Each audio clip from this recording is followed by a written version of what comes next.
હું આપનો લોક સાહિત્યકાર તથા હાસ્ય કલાકાર નરેન્દ્રસિંહ વાઘેલા મારી યુટ્યુબ ચેનલ લોક સાહિત્ય ગુજરાતમાં આપ સૌનું હાર્દિક સ્વાગત કરું છું। મિત્રો હમણાં એક ભાઈ કે મારી પત્નીની ધીરજ અને વિશ્વાસનો ખરેખર વખાણવા લાયક છે। મારી પત્નીની ધીરજ અને મારા પરનો વિશ્વાસ તો ખરેખર વખાણવા લાયક છે। કેમ તો કે મારાથી પાણીની માટલી ફૂટી ગઈ, દૂધ ઉભરાઈ ગયું, તેલ ઢોળાઈ ગયું, શાકમાં મીઠું વધારે નખાઈ ગયું, રોટલી બળી ગઈ, અથાણાની બરણી તૂટી ગઈ, ચામાં દૂધને બદલે છાશ નખાઈ ગઈ, છતાંય એ નિરાશ ન થઈ અને આટલી બધી ભૂલો મારી હોવા છતાંય ઘરકામ મારા ઉપર વિશ્વાસ મૂકીને મને જ સોંપે છે। વિદેશમાં એક શિક્ષકે વિદ્યાર્થીને લાફો માર્યો તો 50,000 રૂપિયા ચૂકવવા પડ્યા।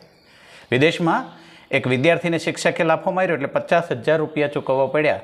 હવે આ જ જો સ્કીમ અમારી વખતે હોત તો મારી પાસે 2-4 બંગલા, ફાર્મ હાઉસ અને એકાદું પર્સનલ પ્લેન પણ હોતો, કારણ કે એ સમયે અમારા જૂના માસ્તરોએ બહુ ઢીબ્યા અમને હો।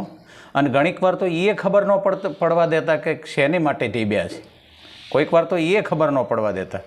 લિખિતન એક ભૂતપૂર્વ વિદ્યાર્થી નિવેદના। કાલે રાત્રે એક મચ્છર એક દારૂડિયાના કાનમાં આવીને કે આ નવરાત્રિ ક્યારે પૂરી થશે, એના કાનમાં આવીને ગણગણાટ કરી અને કે આ નવરાત્રિ ક્યારે પૂરી થશે, તો પેલું કે કેમ, તો કે તમારા લોહીમાં આલ્કોહોલ ઓછો થઈ ગયો છે, એટલે નવરાત્રિ પહેલાંની જે મજા હતી એ મજા હવે નથી આવતી। દરેક પત્નીએ એકવાર એના પતિને કીધું જ હશે કે એ તો અમારા આવ્યા પછી તમારા ઘરમાં સારું થયું, એ તો અમારે આવ્યા પછી તમારા ઘરમાં સારું થયું। તો પછી જાન તારા ભાઈના ઘીરે ત્યાં 6 મહિનાથી ગરીબી આંટા મારે છે, અઠવાડિયું આંટો મારી આવ।